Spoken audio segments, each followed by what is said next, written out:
a grande vedete dessa semana, desses dias, é o que está acontecendo dramaticamente no Afeganistão.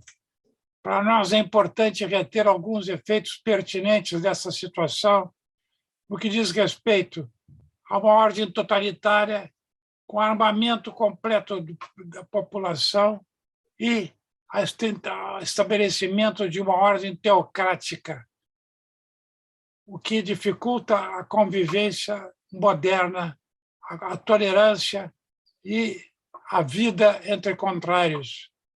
O desastre do Afeganistão, montado, aliás, pela ocupação americana depois da expulsão da então União Soviética, agora cobra o seu preço e põe o mundo numa encruzilhada em relação às minorias, que são minorias religiosas, que são armadas e preocupadas com o estabelecimento de ordens teocráticas. Assim como o Irã, antigamente, o Afeganistão é um desafio às teorias modernas da democracia e seus efeitos pertinentes são sentidos em países como o Brasil, embora as relações econômicas com esse país sejam mínimas. De outro lado, os precatórios prosseguem em quadro de disputa. A PEC dos precatórios está sendo disputada entre as várias vozes interpretativas do pensamento, seja do executivo, seja do legislativo, seja do próprio mercado. A sensação de calote para as dívidas acima de 66 bilhões de reais, sem dúvida, afeta a imagem do governo no mercado financeiro. Vejamos o que vai acontecer. O ministro da Economia continua firme, alegando que sem essa PEC dos precatórios, ele não consegue arrumar recursos para o programa Auxílio Brasil, a nova menina dos olhos do presidente Bolsonaro, com vistas à eleição presidencial de 2022. Nesse momento, a CPI ouve o técnico e assessor qualificado do TCU, do Tribunal de Contas da União, autor do relatório paralelo usado pelo presidente da República para desmentir as principais verificações da CPI da Covid. Vejamos o que vai acontecer e as evidentes contradições já estão surgindo no depoimento ora em transcurso. As relações de Bolsonaro com o STF, Supremo Tribunal Federal, e o Tribunal Superior Eleitoral continuam em impasses com a ameaça de que o presidente que anuncia que até a próxima semana mandará para o Senado o pedido de impeachment dos ministros Alexandre Moraes e Luiz Roberto Barroso, do STF.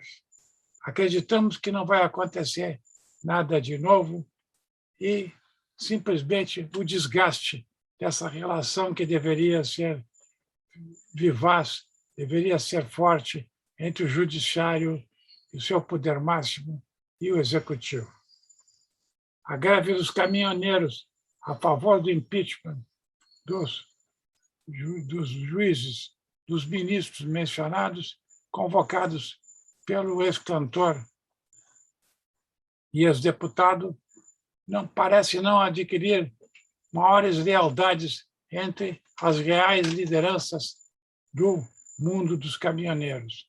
De qualquer forma, fica a ameaça de um certo distúrbio sobre os possíveis danos causados à imagem do país e a evidente, real situação de distúrbio que pode ser causada no dia 7 de setembro vindouro.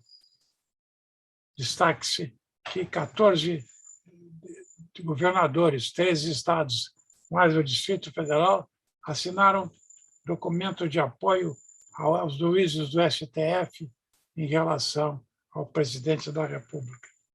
Embora seja apenas metade do contingente de governos estaduais é uma manifestação importante em prol da serenidade e das relações líquidas entre o judiciário e o executivo.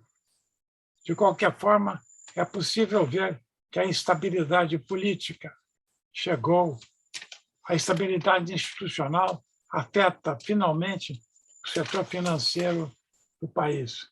O risco político e fiscal tiram da Bolsa, aparentemente, 30 mil pontos de possível evolução, de potencial evolução.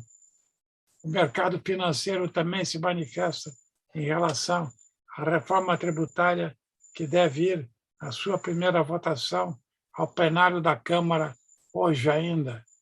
Essa reforma tributária tem como principais pontos de reflexão o aumento de imposto de renda sobre as empresas e a isenção de faixas salariais, de faixas de rendimentos até R$ 2.500. Uma reforma complicada que é vista de modo enviesado pelo mercado e com grande desconfiança do legislativo. De qualquer forma, algo se move por aí que deve causar ruídos na tentativa de aumentar a arrecadação sem aumentar as alíquotas para os mais necessitados e assim por diante. De outro lado, as coligações partidárias vão para a votação da Câmara hoje ainda e depois deverão seguir para o Senado, onde há, aparentemente, grande resistência às coligações e a qualquer mudança legislativa, a qualquer mudança legal no tocante às eleições de 2022. Vamos ver o que acontece. Por fim, é preciso destacar que o meio ambiente continua sendo atacado por forças negativas no Brasil, onde a queimada afeta 20% do país nas 3 últimas décadas.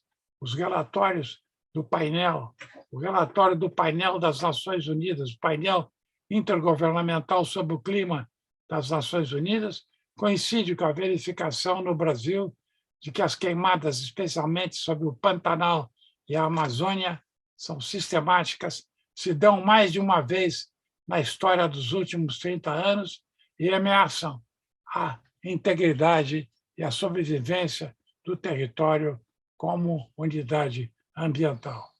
É isso por enquanto.